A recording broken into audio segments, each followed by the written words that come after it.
Es un gusto, un gran honor estar aquí con ustedes en esta jornada del Plan de Formación Masiva de Planificación Popular, que se transmite en la plataforma de aula virtual sobre el marco constitucional y soberano de la democracia en Venezuela en esta oportunidad, para hablarles un poco de la planificación popular como ejercicio directo de soberanía en el sistema democrático venezolano, es decir, su ejercicio efectivo. Quisiera, antes de precisar sobre la introducción de la planificación popular como pilar fundamental de la vida democrática en Venezuela, en su concepción de la Constitución de 1999, quisiera referirme brevemente a las nociones de soberanía, pero no como un excursus a las ideas principales que quiero exponer hoy, sino a manera de unificación del sentido que usaré de este término en el contexto de su evolución en Venezuela. También porque seguramente otros de los instructores de este plan de formación masiva en planificación popular abordarán de manera más científica y detallada estos conceptos sobre soberanía. Como ocurre con todos los conceptos fundamentales de las ciencias políticas, los conceptos de soberanía no han sido ajenos al debate recurrente, a veces evolutivo, a veces involutivo, generado a través de las distintas circunstancias de la historia. No sin polémica sobre este origen, la idea de soberanía, o más específicamente de Estado soberano, ve luz en la Edad Media. Lo cierto es que la transformación de este concepto de nociones que sirvieron más bien a la protección de élites y a la demarcación de fronteras, hasta las nociones que tenemos en la era moderna, coincide con las transformaciones históricas producidas a partir de la Revolución Americana y casi inmediatamente de la Revolución Francesa, a finales del siglo XVIII. La ruptura de la tradición de estos conceptos estuvo determinada precisamente en la atribución de la soberanía en el pueblo como consecuencia de la consolidación de la idea de democracia. Hasta aquellos momentos persistía la idea de soberanía como poder superior, sobre el cual no existe ningún otro poder, no habiendo además un poder igual al del soberano. Esta idea es con la que incluso estamos de acuerdo en la actualidad. Sin embargo, el problema era que ese soberano era entonces una entidad religiosa o un sujeto o una familia, supuestamente escogido o impuesto por una entidad religiosa. El ejercicio de democracia, si es que podemos decir que había algún margen para el ejercicio de democracia, entonces estaba severamente restringido por el alcance de la soberanía del rey o de esa familia, del monarca, o la élite entonces gobernante. Afortunadamente, las corrientes que defendían la democracia como forma de gobierno y que promovieron entonces la idea de Estado soberano y del pueblo como adjudicatario de esa soberanía, provocan una ruptura respecto de esa noción. Esa ruptura no fue ajena, por su parte, a los movimientos de libertad que se daban en Venezuela a finales del siglo XVIII y a comienzos del siglo XIX. Fíjense, por ejemplo, que aquí en nuestro país, Juan Germán Rocio, un importante abogado, un corredactor del Acta de Declaración de Independencia y de la primera Constitución Política de Venezuela, la de 1811, en su Triunfo de la Libertad sobre el Despotismo, que publicaba por allá en 1817, mediante el artificio literario de una especie de mea culpa, confiesa sus supuestos pecados, entre los que se encuentran haber creído que la soberanía residía en el rey o que había sido transferida a este por Dios, de haber tenido, o se confiesa haber tenido una falsa idea de soberanía. Su obra estuvo principalmente dirigida a dar un contrapeso a toda la propaganda de la Iglesia a favor de los realistas en aquella época por demás difícil, ¿no? Juan Germán Rocio, además, por su vasta cultura, coincidía con las ideas de soberanía que describían entonces los más importantes intelectuales de la época. Así decía Juan Germán Rocio que la soberanía era el resultado del poder y la fuerza moral y física de los ciudadanos congregados en sociedad. Y que cada uno éramos un pequeño soberano que se hallaba dotado de ciertas facultades intelectuales y físicas que eran esenciales y que eran constitutivos de soberanía. Esa idea magnífica de la soberanía como suma de todas las soberanías individuales, no apropiable por ningún individuo, por ninguna familia o por ninguna corporación, pasó entonces a la Constitución Federal de 1811 como derechos reconocidos del hombre, en una sección con un nombre, por cierto, muy afortunado, el de soberanía del pueblo. Esta misma noción de soberanía transitó las distintas constituciones y momentos históricos del país. Sin embargo, como medida de potestad, el alcance de la soberanía depende de su ejercicio efectivo.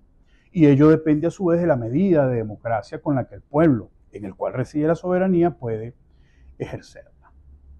Así, por ejemplo, se habla de una soberanía exterior, cuya garantía es responsabilidad principal del Ejecutivo Nacional y de la Fuerza Armada, pero que es corresponsabilidad del resto de los poderes públicos y de cada ciudadano. Esto está contemplado en algunos artículos de la Constitución, el 130, el 152, el 232, el 323 y el 328, entre otros. Pero eso no cambia el carácter de sujeto receptor de la soberanía que tiene el pueblo venezolano. Solo cambia el medio idóneo para ejercerla y, por supuesto, el nivel de su intermediación.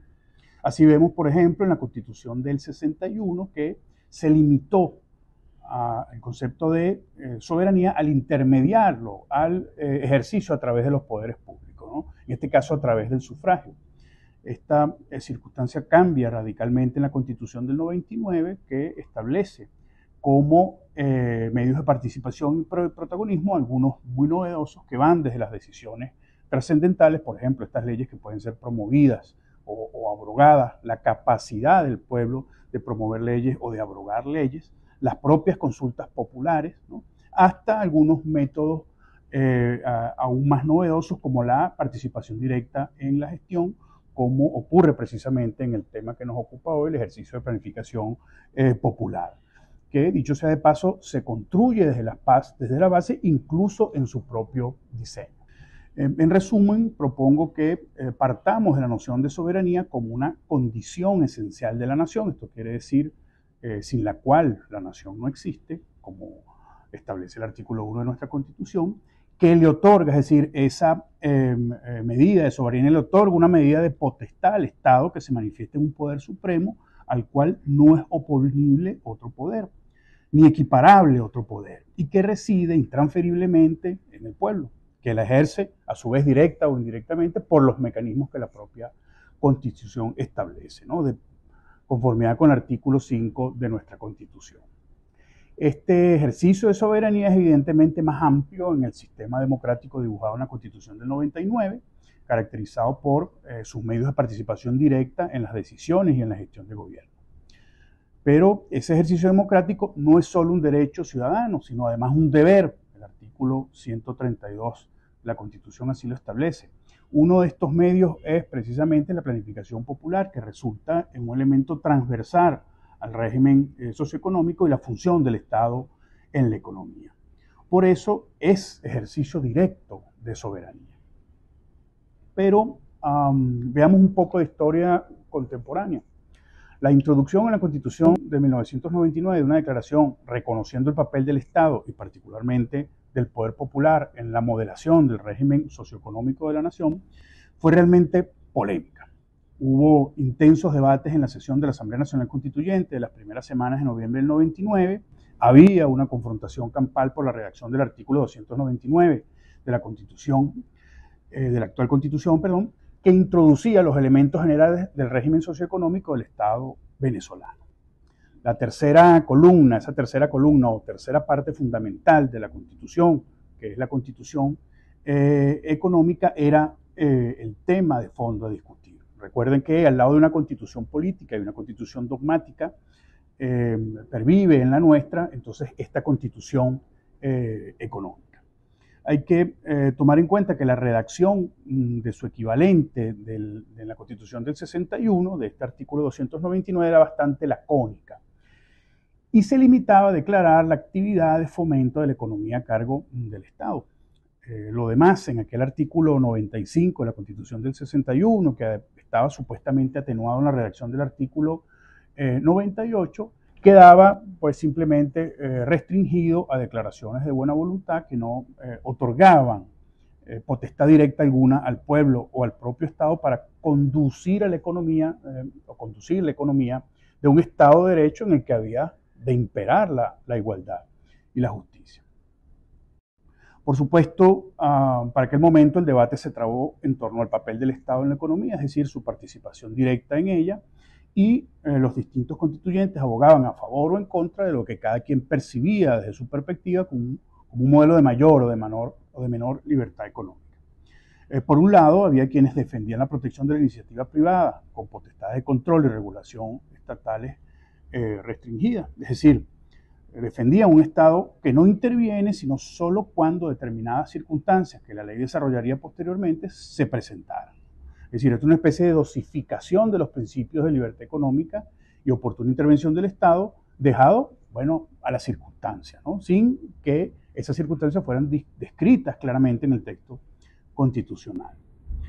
Por otro lado, la posición del grupo bolivariano era una posición que defendía el modelo de régimen económico que aseguraba a la población el mayor disfrute posible, aun cuando se requiriera la intervención estatal en su beneficio. El tema específico de la planificación estatal se volvió centro del debate y ciertos constituyentes trataron de atemorizar con la idea del fantasma de la planificación central como obstáculo a la libre iniciativa y a la propiedad privada. El problema era entonces conciliar declaraciones del propio artículo en discusión que caracterizaban el régimen socioeconómico de la República, fundamentándolo en los principios de justicia social, democracia, protección del ambiente, productividad y solidaridad, el papel en el desarrollo humano y por supuesto la existencia digna y provechosa para la colectividad, conciliar todo esto con otros conceptos como eficiencia, libre competencia, iniciativa privada, ¿no? Había que ofrecer una fórmula de equilibrio idóneo. Para algunos constituyentes, la planificación impedía el desarrollo armónico de la economía. Alegaban que no podían establecerse como parte de las potestades estatales la de planificar la economía, o que al menos debíamos abstenernos de declararlo expresamente en la Constitución.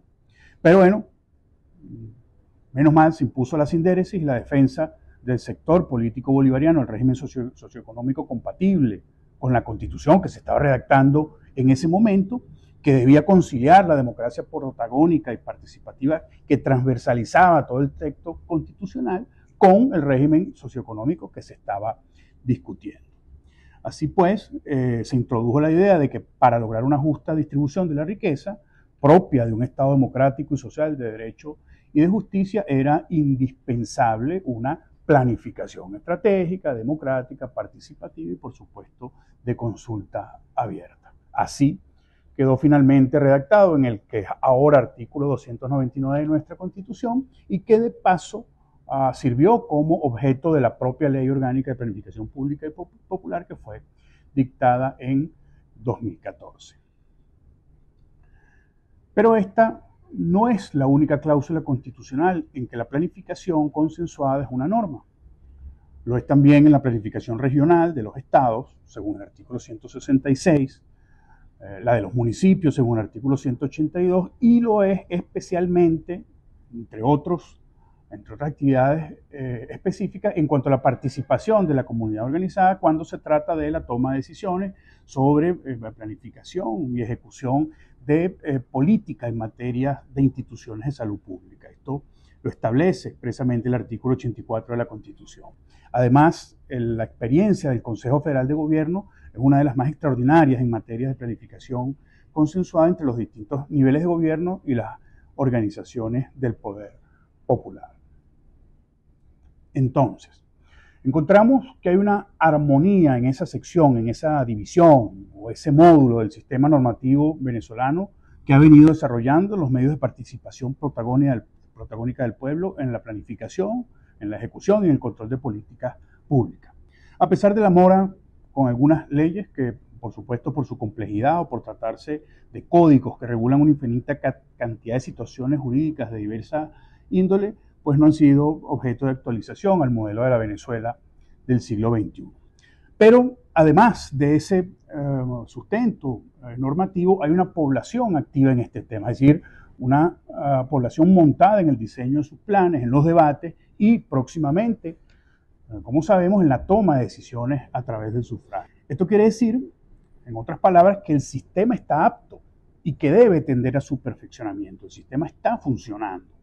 Este es, de paso, quizá el momento más importante y de mayor trascendencia para consolidar el modelo de participación popular directa en la planificación. porque venimos de circunstancias muy difíciles, que fueron conjuradas por la concurrencia de una crisis económica mundial, con una crisis política en Venezuela, inducida desde el extranjero, como recuerdan, y de paso una pandemia que empeoró la crisis mundial. La situación económica del país hace un par de años era muy difícil y poco predecible. Arreció un bloqueo principalmente de Estados Unidos y sus aliados sobre la economía venezolana. El sistema de medidas coercitivas y punitivas contra el país se diseñó, y de esto estoy convencido, con expertos venezolanos, que montaron un sistema de sanciones económicas que está dirigido a los dos pilares fundamentales de la soberanía económica del país. Eran el sector empresarial público, es decir, nuestra industria petrolera, de yacimientos mineros principalmente, y la población. Entonces, las sanciones apuntaron directamente a la capacidad adquisitiva de la población, a su desmoralización y a la destrucción de los elementos claves que producían la unión nacional. Allí produjeron desde la destrucción, el intento de destruir la familia venezolana con la promoción de la migración de ciudadanos venezolanos, hasta un intento de demoler el orgullo de la propia venezolanidad. Nos criminalizaron y nos proyectaron como una amenaza regional. Estos agresores apuntaron precisamente a estos dos objetivos porque eran batallas que se dirigían precisamente a socavar la soberanía de Venezuela. Y sin soberanía, como vimos, no hay Estado. Por eso la guerra se centró en ataques extranjeros, porque había que crear una apariencia creíble de que el Estado venezolano estaba desapareciendo, que se iba difuminando, ¿no?, como un fantasma. El gran obstáculo para estos factores extranjeros y sus aliados en Venezuela era el claro e inequívoco mantenimiento de la soberanía interna. Si es que se me permite circunstancialmente servirme de esa separación entre soberanía interna y soberanía externa. Es decir, fue casi imposible atacar aquella soberanía interna férrea con alguna efectividad. Entonces, no les queda otra a estos agresores que centrarse en el ataque a la soberanía externa. Desconocen los poderes públicos venezolanos, simulan la existencia de órganos de gobierno paralelo, y eso era a lo que podían acceder porque no les resultaba tan difícil. A ese lado oscuro que estaba apoyado por los grandes medios de comunicación, por ONGs muy bien pagadas y por supuestas agencias internacionales, en algunos casos incluso agencias extranjeras. Fíjense, viniendo un poco más a los tiempos actuales, cómo los recientes ataques contra la soberanía, con ocasión del triunfo electoral del presidente Nicolás Maduro en las elecciones recientemente celebradas, tuvieron epicentro en el extranjero. Ataque a la integridad tecnológica del país, a la autodeterminación, acciones injerencistas, declaraciones tendenciosas, acusaciones. Todas estas acciones constituyen exactamente el mismo libreto. Se trata de vulnerar la soberanía nacional, separándola como si fuera divisible en una soberanía interna y una soberanía externa. ¿Por qué? Bueno, porque la soberanía interna, y pido disculpas nuevamente por esta separación semántica del término, la soberanía interna requiere votos, requiere apoyo popular, requiere credibilidad, ¿no? Los actores políticos comprometidos con estas conspiraciones no juegan en ese terreno, no pueden jugar en ese terreno. Ya no tienen pueblo, los propios empresarios nacionales no los apoyan las universidades. Aquel sector que se atrevieron a llamar sociedad civil, un deslinde de carácter elitesco, al estilo ustedes y nosotros, ni siquiera ese propio sector los apoya hoy. Entonces, como no tienen eso, como no tienen ese apoyo, pues recurren a la simulación de un ataque efectivo a la soberanía exterior.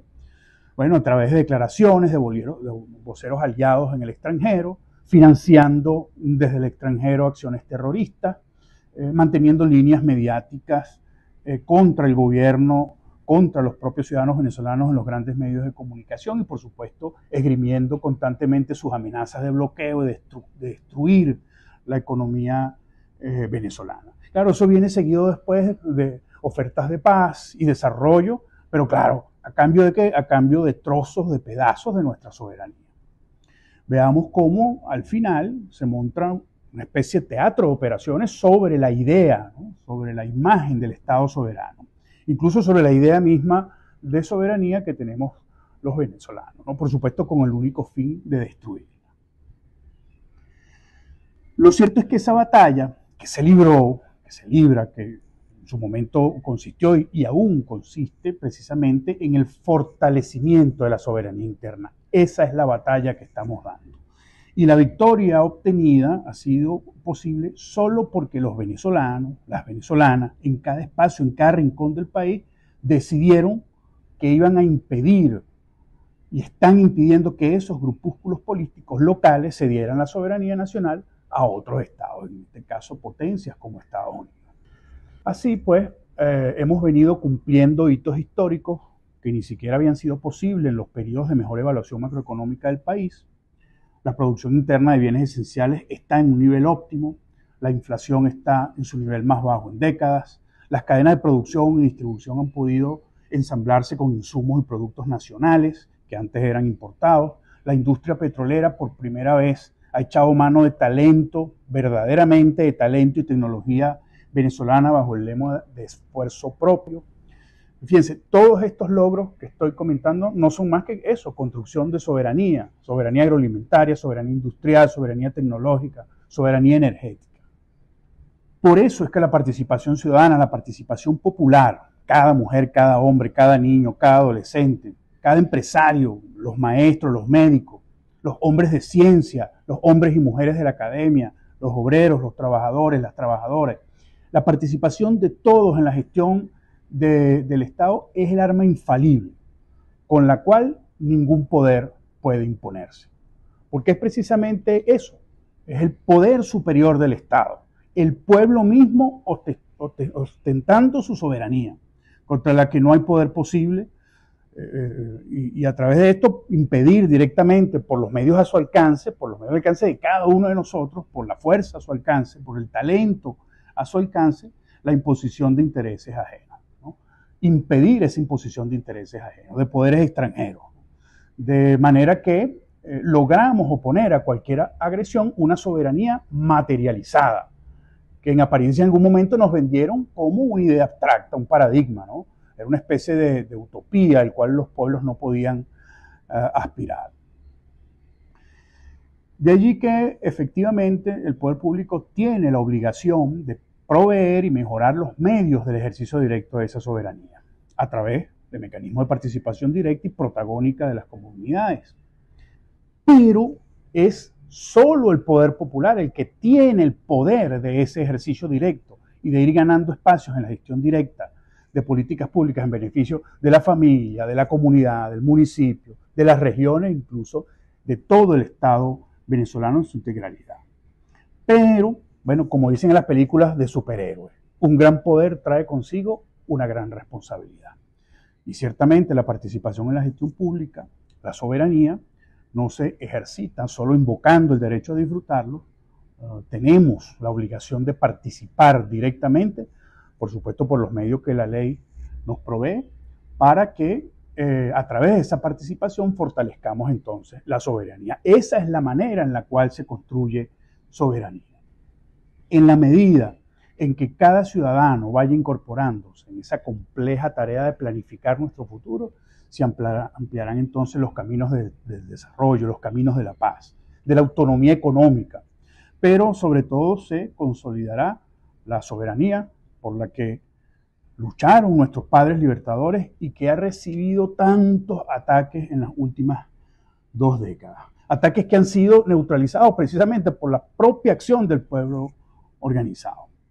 Este aprendizaje que hemos tenido debe ponerse en práctica en el diseño de los planes locales de cada comunidad y en la construcción del Sistema Nacional de Planificación, que tributa finalmente al Plan de Desarrollo Económico y Social de la Nación. Así pues, creo que podemos concluir que la soberanía del Estado venezolano solo es posible con la garantía de soberanía económica.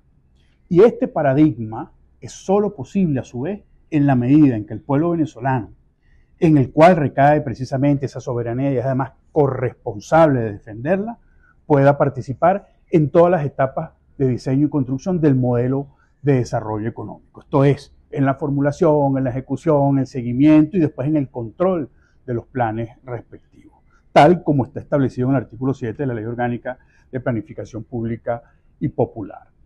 Esta fórmula de trabajo coordinado entre gobierno, sector privado y poder popular es la única forma plausible en el contexto del Estado democrático y social de derecho y de justicia planteado en nuestra Constitución, que funciona a su vez a un modelo de democracia participativa y protagónica popular y de corresponsabilidad entre el Estado y los ciudadanos, precisamente para el mantenimiento y defensa de la soberanía, que finalmente sustenta esta soberanía la existencia misma del Estado. En este sentido, fíjense, la soberanía es acción, se vuelve acción.